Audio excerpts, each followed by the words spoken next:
नमस्कार दोस्तों। आज अपने इस वीडियो में मिनिमम सैलरी के बारे में बात करेंगे और एक 8वां वेतन लागू कर दिया गवर्नमेंट ने।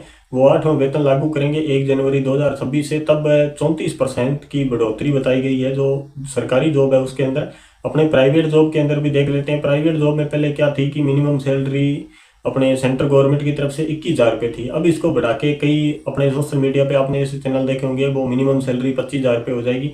रियल है कि सैलरी तो 25,000 रुपये हो जाएगी, लेकिन जो अपने इन हैंड अकाउंट में कटने के बाद में जो सैलरी आएगी ना, वो 14 से 15,000 रुपये तक आती है। क्यों आती है? क्योंकि सैलरी का काफ़ी भाग अपने अलग अलग फंड के अंदर गवर्नमेंट ने बना रखे हैं। उनमें धीरे धीरे करते करते करते करते मिनिमम सैलरी जो आती है ना, अपने 13 या 14,000 रुपये अकाउंट में आती है। तो आज इस वीडियो के अंदर मैं आपको एक एक पॉइंट बोर्ड के माध्यम से बताऊंगा कि किस प्रकार से अपनी सैलरी कहाँ कहाँ कटती है, क्योंकि हर व्यक्ति को ये पता होना चाहिए।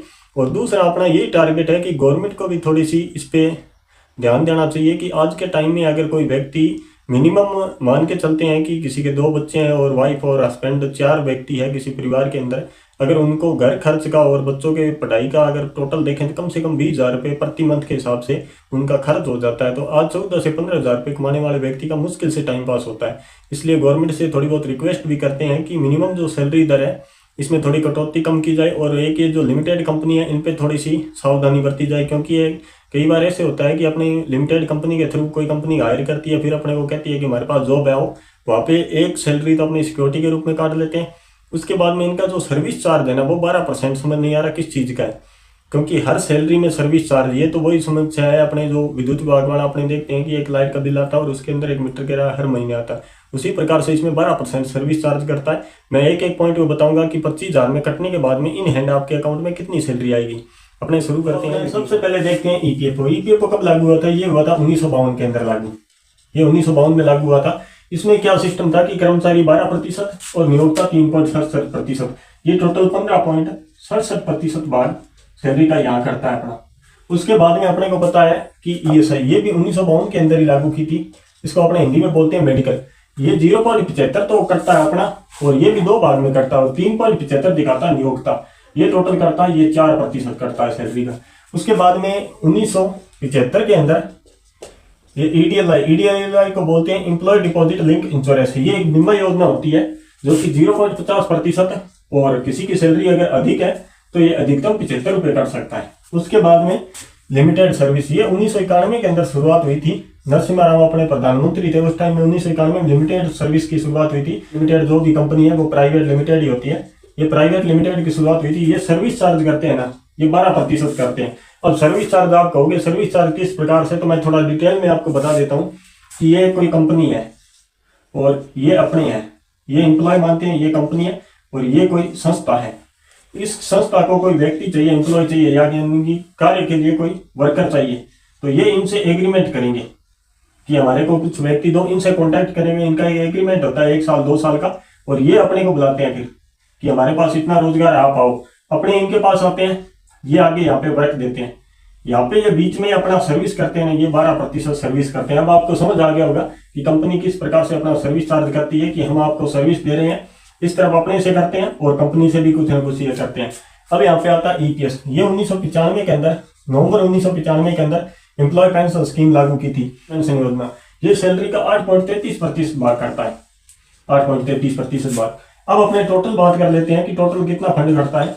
तो टोटल की बात करूं मैं, 3.67 और 15.67 और 8.33 जोड़ने के बाद में 24% तो ये होता है टोटल, और 12% सर्विस चार्ज होता है, और 4% ये अपने मेडिकल बताया था मैंने आपको 0.75 और 3.25 होगा यहाँ पे। 3.25 और 0.75 ये टोटल 4% होता है।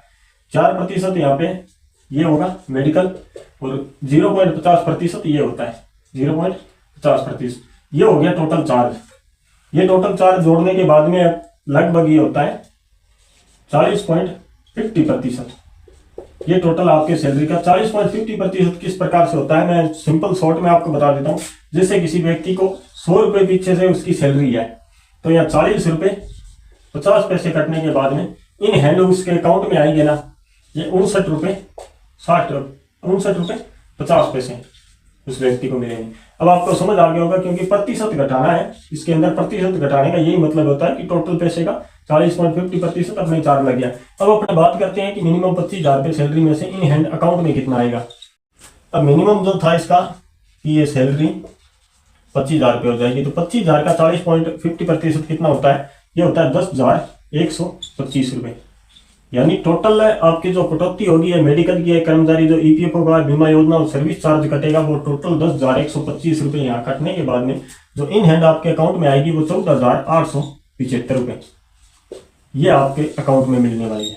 यहाँ सैलरी 25,000 रुपये है, लेकिन टोटल कटने के बाद में फंड 14,875 रुपये। अब इसके अंदर मैं आपको बता देता हूँ अपने को सुविधा क्या मिलेगी। आपको ये 15.67% भाग मैंने बताया ना, ये अपने को रिटर्न मिलता है, क्योंकि 12% कर्मचारी और 3.67 नियोक्ता। मेडिकल का कुछ अपने को प्रॉफिट है नहीं, और बीमा योजना के अंदर वो ऑन ड्यूटी किसी व्यक्ति की डेथ हो जाती है तो उसमें 7 लाख तक का प्रॉफिट है, वो भी उसके अंदर पूरा फंड मैं आपको आगे वीडियो के अंदर नेक्स्ट वीडियो बनाऊंगा उसके अंदर पूरा डाल दूंगा कि किस प्रकार अपने को प्रॉफिट होता है। सर्विस चार्ज का अपने को कोई प्रॉफिट नहीं है। सर्विस चार्ज के अंदर ये 12% तो लेते हैं, प्लस में अब इन्होंने क्या किया है कि एक सैलरी जैसे किसी व्यक्ति की यहाँ पे 25,000 रुपये मैंने आपको बताया 25,000 रुपये सैलरी है, तो ये एक सैलरी 4 भाग के अंदर 4 महीने तक कंटिन्यू ये 4 भाग के अंदर 25,000 रुपये लेंगे। यहाँ पे 25,000 रुपये प्लस ये ले लेते हैं, लेकिन ये एक सिक्योरिटी रूप होता है। गवर्नमेंट का रूल क्या है, जब आप 1 साल या 2 साल के बाद में जब जॉब छोड़ते हो या कंपनी का टेंडर चला जाता है, उसके बाद में ये 25,000 रुपये रिटर्न करना होता है वापस उसको, लेकिन यहाँ पे किसी प्रकार का रिटर्न नहीं दिया जाता है। अब अपने पीछे मैंने एक जगह देखा था, कोई सिक्योरिटी गार्ड की कंपनी थी, उसके अंदर इन्होंने कोर्ट के अंदर केस भी किया था, लेकिन अभी तक वो 2 साल से पेंडिंग ही चल रहा है, किसी प्रकार का उनको रिटर्न मिला नहीं। ये 25,000 रुपये मैंने आपको बताया। और ईपीएस का मैंने आपको बताया था कि 9 साल 6 महीने बाद पेंशन के लिए अप्रूवल होते हो, और मैंने एक पीछे वीडियो बनाया था कि अगर 9 साल 5 महीने में आप इसको विड्रॉल लेके कहीं और डिपॉजिट करवाते हो तो ये आपको 3 गुना प्रॉफिट दे देता है, 3 गुना।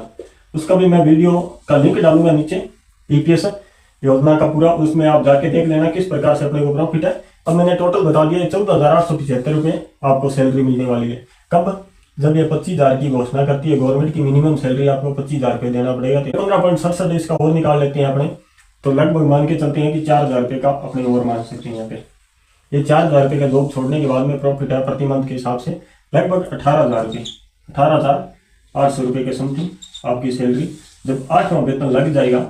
ये 8वां वेतन मैंने आपको पहले ही बता दिया कि 1 जनवरी 2026 से लगेगा, 2026 से, क्योंकि गवर्नमेंट ने अभी घोषणा की है कि 8वां वेतन लगाएंगे। इसके अंदर बढ़ोतरी है जो गवर्नमेंट के अंदर 34% की है, जबकि प्राइवेट में मेरे को लगता नहीं 34%, अपने मान सकते हैं कि लगभग 25% प्राइवेट के अंदर सैलरी बढ़ेगी। अपने नेक्स्ट वीडियो के अंदर एक तो ये बीमा योजना के बारे में आपको बताऊंगा, और एक ये ईपीएस वाला फंड है ना, इसके अंदर 7 प्रकार की पेंशन मिलती है, 7 प्रकार की, वो किस प्रकार अपने को प्रॉफिट देती है उसका भी मैं पूरा एक संपूर्ण साफ शब्दों में वीडियो डाल दूंगा, अब जाके देख लेना, अच्छी तरीके से समझ आ जाएगा।